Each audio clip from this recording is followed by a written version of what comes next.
There we have it. There's just 32 hours left until transfer deadline closes. And of course, West Ham have been linked with a few players. And one player has been linked with a move away, which we will start. Charlie, it's come out this afternoon that Schalke are looking to take Lucas Perez on loan for the remainder of the season with a view to signing him permanently in the summer. What do you make of this link?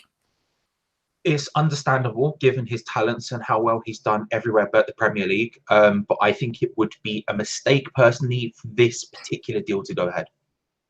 Yeah, would you be disappointed to see him leave on loan? I mean, we're struggling for strikers, and Navic has got this. We don't know if he's injured properly or if it's just a little knock, if you like. But we're struggling for goals at the minute. We are, and I think he's got more to give than what we've seen. And I think if you look at our pantheon of horrendous strikers over the last couple of years, he's one of the best ones we've had compared to those. And so, in reality, if he was to go, we would need to replace him in this window. And not only is there not a lot of time to do it, but for him just going out on loan, I don't think there's many people available for that sort of money that we could bring in instantaneously. And so, for those reasons, I think it would be very disappointing to see that happen. Yeah, the only reason I think this might be legit is I think he's probably our fourth choice striker, so he might be sort of seen as dispensable. He's on high wages at West Ham. I think he's on about 70, 80 grand a week, which is quite a lot. So I think they're trying to juggle the balls a little bit in order to bring in a loan signing. So if Perez goes out on loan, we'll just bring in someone on loan on his wages, if you like. I don't think he's had a fair crack at the whip at West Ham. He's got 5 goals and 14 appearances, but only 5 of them were starts. So he's got 5 goals and 5 starts, so you want to look at it like that, which isn't a bad return. But he's struggling to make any impact. Whenever he is on the pitch, he sort of doesn't do enough. So I don't think we'll miss him, but I think we'll almost miss the fourth choice striker, if that makes sense. We won't miss Perez, but we'll miss having that body in the squad. But like I said, I think if he goes, someone that comes in, I think he'll suit the Bundesliga. I think it'll be a good move for the player as well. So very potentially that could happen in the next day before the transfer window closes. Now let's move on to the one, Charlie. This rumour's not gone away for the last 2 weeks. It's been on, it's been off, it's been on, it's been off. And then some Sky Sports are saying it's back on again. Maxi Gomez. Now the rumour is that we're just going to agree a fee now and get everything sorted so that he either signs for us now and goes back on loan to Celta Vigo for the remainder of the season to help them avoid relegation, or we arrange a deal so that he comes and becomes a West Ham player in this summer. Do you think it's inevitable that Maxi Gomez will end up at West Ham before the summer transfer deadline closes? I don't think it's inevitable at all. I think the reason why it keeps going off and on again is probably because we don't get close to an agreement, and then we go away, and then potentially Pellegrini goes, can we get this done? And then we come back sheepishly and go, oh, actually, can we try and work this out a bit more? And I think in reality, it seems that we are the only club who are making big enough moves to make this happen now, who are looking to activate it now. And I think the idea of us loaning it back is the thing that gives me hope that it would happen. But I don't think it's inevitable whatsoever. At this point, I'd be like 50-50 on it. I think I would be incredibly happy if it did happen. And the idea of us buying someone for that much money and then loaning him back and going, no, come in the summer, that's a big club mentality type move. That's a big move to make. And I would be incredibly happy to see it happen. But the idea of it being inevitable or us treating it as if it's bound to happen, I think is far, it's just not likely, I don't think. I think he will be a West Ham player next season. I think Pellegrini's pissed off the way this Anavic thing's been handled at boardroom level, and I think this is almost a gift from Sullivan, almost like an apology, saying, look, it's not happened, but we'll get him in the summer for you, to make sure it's almost like a guarantee for Pellegrini. Let's get the transfer done now and agreed, so that Pellegrini's peace of mind that he will have his number one striker choice here for next season. It's the only way to solve it.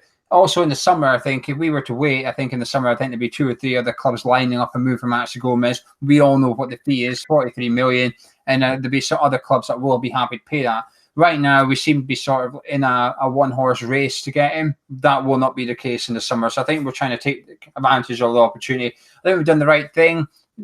Trying to negotiate this deal where we get a few £1 million off, but they get to keep him until the end of the season. I think it works for both parties in a way. The reason West Ham will not be signing him or it's very unlikely we're going to sign him in January and take him in January, is because he's got a £43 million release clause in La Liga. However, as per rules and regulations, etc., in Spain, to activate that release clause, you must pay the money up front and 100% in full. So there's no installments like we tend to do with Premier League clubs, etc. Celta Vigo will need to be given 43 million in one fell swoop, and so that's a stumbling block there. But I think he'll be a West Ham player, just not yet, and we'll see him. I think we'll see him next season here too. And Charlie, we were linked with a couple of Championship players in the last couple of days. Now those links have died down in the last 24 hours or so. Che Adams of Birmingham for about £10 million, and also John Fleck, the Sheffield United midfielder, for about £4 million. Someone on Twitter earlier pulled up one of our video we did in 2017. You did the tweet and you quoted it would have been Gonzo you quoted saying that he wouldn't mind Batshuayi, but he would like Che Adams because he's got a bit of pace and that's what he wants to see. And someone's quoted it, and it's just a bit weird that 2 years later we're still looking at the same players. Yeah, that's all we ever seem to do. We seem to look at someone for about 4 years before we actually take the dip. I mean, if we get linked with Batshuayi anymore, I don't know what I'll do. They're both interesting links, and I think you look at Che Adams, and he would be he's sort of almost the replacement for Perez. You sort of get him in as a squad player, you get him in as an option, and then you give him the opportunity to kick on, and if he kicks on, he goes. And I think the idea of both of them, actually, to be fair, are in great form, and I like the idea of us. If they are sort of lower risk punts money wise, although Che Adams' price seems to be rising by the minute, by the way rumours have looked, but as sort of low risk punts and being in form, I like the idea of bringing someone in form in January, because you want them to have the opportunity to kick off and just go, hit the ground running. And the idea of having someone who's in that good of form, he's one of the top goal scorers in the Championship this year. He wouldn't be my first choice from the Championship, but he's still doing very, very well. He's in better form than all of our strikers, basically. And so if he comes in as a fourth choice but gets the chance, I would back him to probably do bits. And if he does, then all of a sudden, the amount of money we paid for him doesn't look like that much. And again, if we are looking at budget solutions to someone like Perez leaving or whatever, he'd probably be on, less than half of what Perez would be on. And that would be doubling his wages or whatever. So I like the idea of looking at it. But again, I think money-wise, I just don't see how either of them particularly are going to work out yet. Yeah, I don't think the Fleck one's got anything to it. I think the Fleck one's just rumours. With Adams, I actually think he's Hernandez's replacement. If Hernandez goes and we get the money in for Hernandez, I think that's what they're looking at. I think we're trying to line up people we can move for quickly, shoot a player leave, i.e. if someone comes in with 10 million for Obiang, then we might go get Fleck for £4 million, etc. And I think Che Adams is one of the strikers we may have shortlisted thinking, well, if someone comes in and bids 10 million for Perez, or we get money out of Valencia for Hernandez, that's the guy we go get. I don't think either will happen personally. I'll be surprised, but we'll wait and see. And final couple of rumours we're going to talk about. This is like a general thing, Charlie. We've obviously not loaned any players this season, and we're being linked with them. We know there's no transfer kitty. But is there wage kitty? Well, that's what we're supposedly looking at today. We were linked with Yuri Tielemans. I think we can score that one off. I see it looks like he's heading to Leicester City. But it's all about Chelsea players, I think. Would you prefer to have Gary Cahill or Drinkwater come in on loan? Should we take one of them? Sophie's choice, isn't it? which one of two players I don't particularly want would I prefer? I think ultimately probably Drinkwater. Although I think Ogbonna is the bigger problem, and I think he is a big problem, both Noble and Obiang combined. I look at Gary Cahill and I'm just sad. I don't know if he's that much better, if I'm being honest, at this point in his career. He's a very smart defender.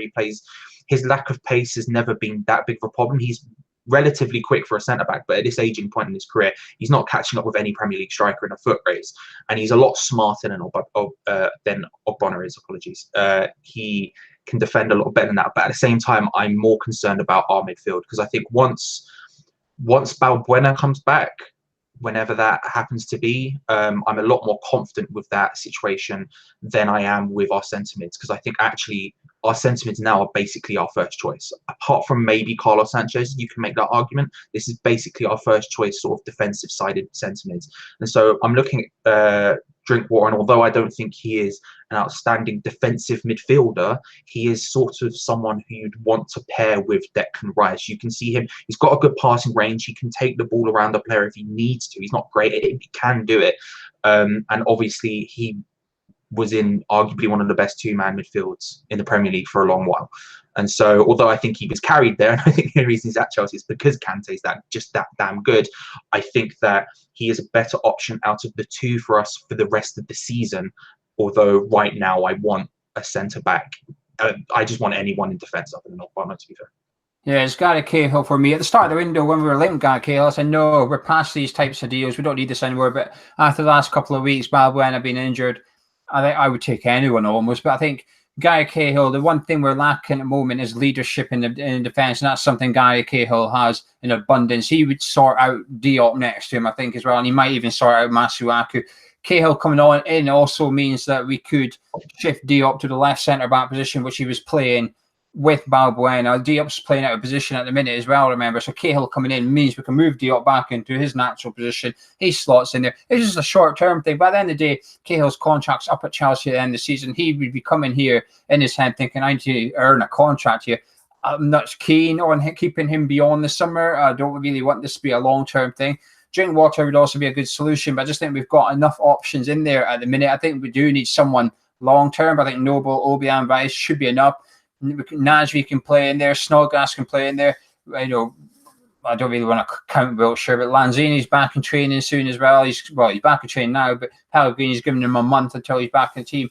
So I think we've got enough options in there, but centre-back, we don't really have anyone. We've got Ogbonna, and that's it. And I don't like it. It's scaring me a lot. But anyway, that's your latest rumours. Of course, we've also got Giroud and Batshuayi at Chelsea, who could potentially come out on loan, but I think the other two are the top of the priority ones at the minute. That's been Charlie Evan Gio. If there's any other transfer news or anything that happens at West Ham, we'll do a video as soon as we can, and we should have a video tomorrow night. Transfer deadline closes tomorrow night at 11 p.m. We'll have a video towards the end of the evening summarising our window, which could be literally nothing, but we'll talk about it anyway. But join us then. If you enjoyed the video, drop a like on it, subscribe if you're new around here, and we'll see you very, very soon.